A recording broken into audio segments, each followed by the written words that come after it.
Bueno, la situación pues es complicada y difícil. Es lo que muchos vislumbran para la economía venezolana. Decisiones que ayer anunció formalmente el gobierno de Donald Trump. El propio presidente de los Estados Unidos, a través de la red social que utiliza, anunció lo siguiente, que habrá un recargo del 25% para aquellos países o empresas petroleras que hagan negocios precisamente de hidrocarburos con nuestro país. Es lo que llaman un arancel secundario, es decir, si una empresa o un país compra petróleo venezolano y a su vez, de su lado, pues lleva en venta producto a los Estados Unidos, tendrá un recargo del 25% adicional por mantener vínculos comerciales petroleros con nuestro país.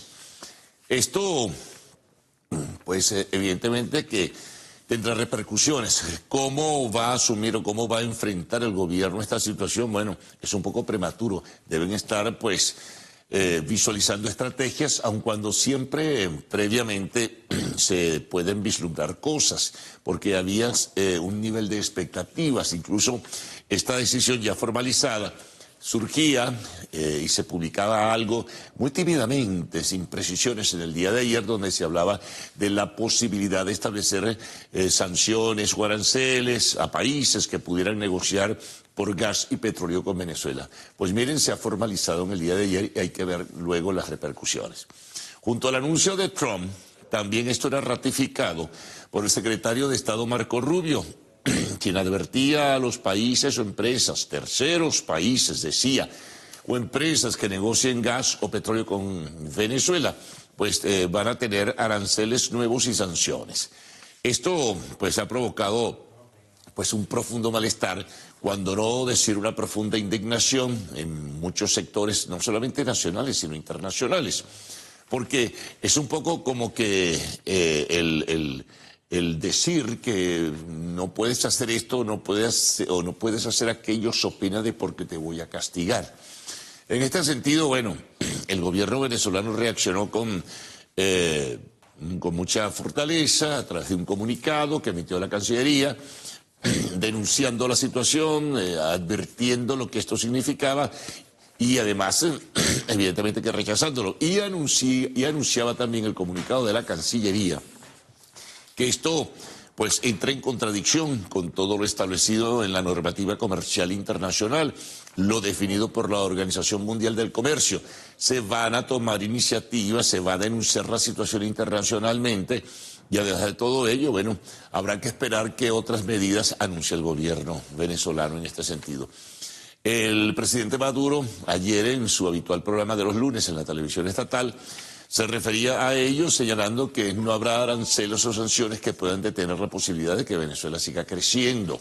Bueno, a su vez, también algunos otros dirigentes oficiales pues han señalado y recordado que hay factores, digamos, de la oposición extremista, que así la califican, o la oposición de derecha o la derecha fascista, que tendría responsabilidad en la promoción de sanciones de este tipo contra Venezuela.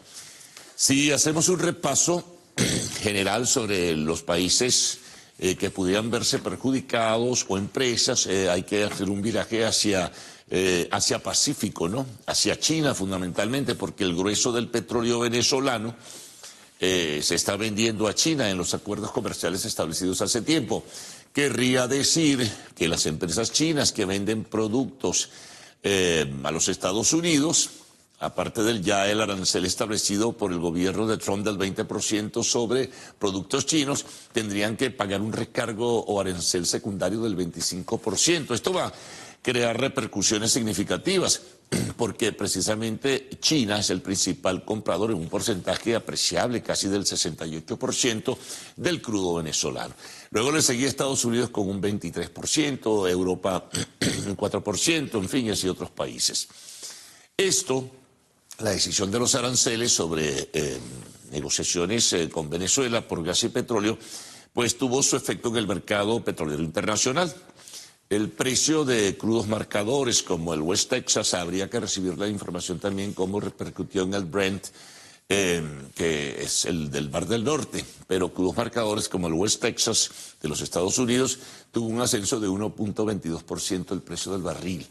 Esto va a traer secuelas y evidentemente también dentro de Estados Unidos deberá tener repercusiones, sobre todo en cuanto a la actividad petrolera que allí se realiza, e incluso en el precio en la costa este, repito, fundamentalmente, por el precio del combustible. Así que bueno, en este caso habrá seguramente en el día de hoy nuevos pronunciamientos y nuevas afirmaciones o precisiones de parte del gobierno venezolano.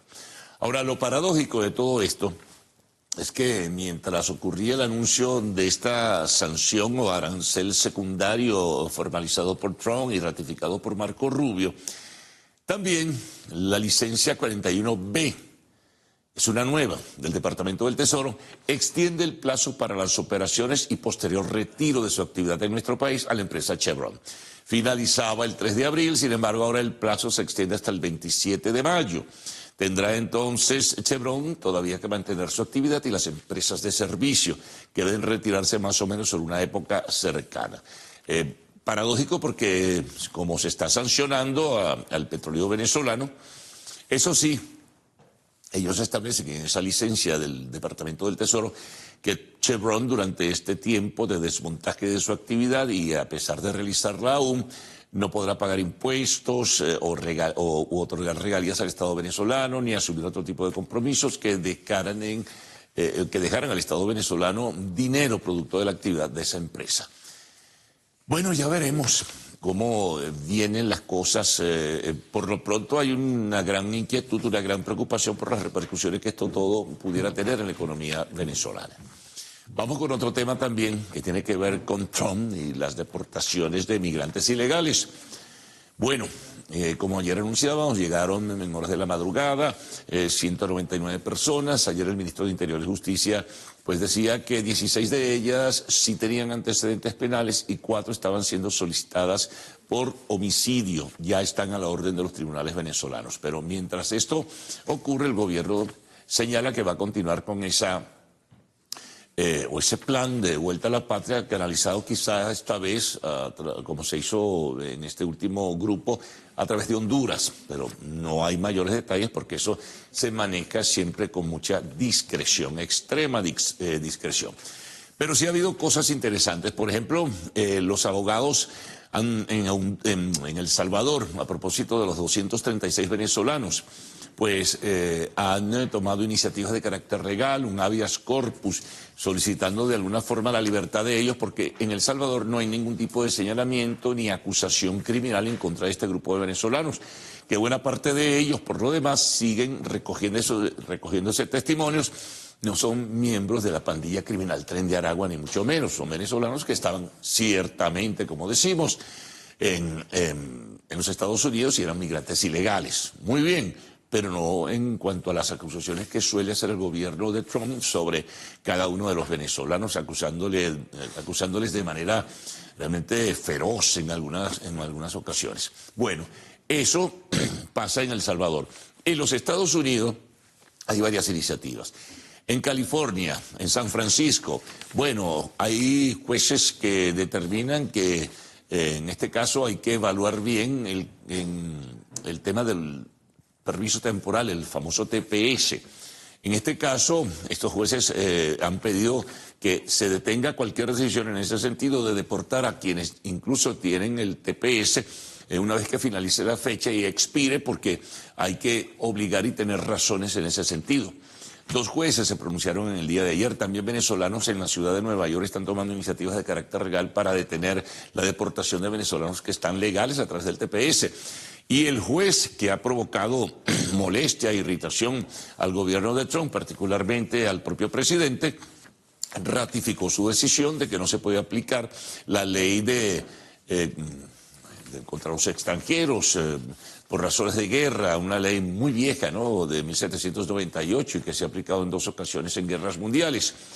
Es una exageración todo esto y no hay razones para que continúe. Es decir, que la medida del juez continúa vigente a pesar de que el gobierno de Trump ha saltado por encima y está trabajando para sustituirle y tratar de que no siga en ese cargo.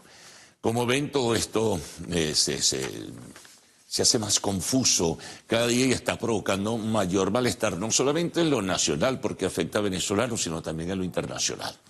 Bueno, continuamos. La situación de Guyana, frente a lo que citábamos y reseñábamos, por cierto, ayer, una declaración del fin de semana del vicepresidente Barret Jabdeo, reaccionó ayer Nicolás Maduro, calificando a ambos de ser agentes colonialistas, a él y a Irfan Ali, el presidente de Guyana, de ser agentes colonialistas en la empresa ExxonMobil, señalando que Guyana nunca ha podido ser de verdad un país independiente y que en este caso está respondiendo a los intereses de esta empresa internacional. Son una especie de sujería de empleados, ¿no? Y responden a esos intereses de esta internacional o transnacional del petróleo. Bueno, atención con la aplicación de los horarios para la administración pública, aclaratorias.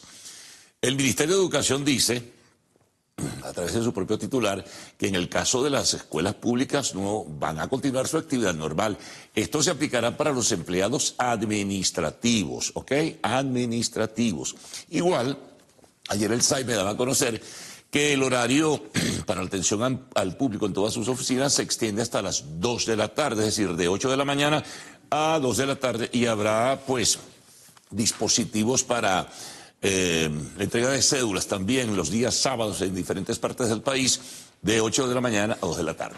Temas internacionales. Bueno, está de por medio lo de Ucrania, las conversaciones realizadas en Riad entre Estados Unidos y Rusia. No hay todavía información, en cualquier momento pues seguramente se conocerán algunos detalles. Rusia sí aclaraba que no iba a firmar ningún documento, estaban en ese proceso de negociación. En cuanto a la relación bilateral y efectivamente también en cuanto al fin de la guerra de Ucrania, y seguramente Rusia puso sus condiciones. Algunas de ellas ya más o menos se han conocido en días anteriores. También ayer se conoció que no tiene que ver con esto, pero sí con Donald Trump, que el señor Trump en su discurso que dará el 2 de abril parece que va a tratar de bajar la temperatura en cuanto a los aranceles que va a aplicar a bloques económicos como la Unión Europea, a China, no se sabe en cuanto a Canadá y México, que va a ser para cosas muy puntuales como el sector automotriz, el sector farmacéutico y también el sector de ordenadores y telecomunicaciones, en fin.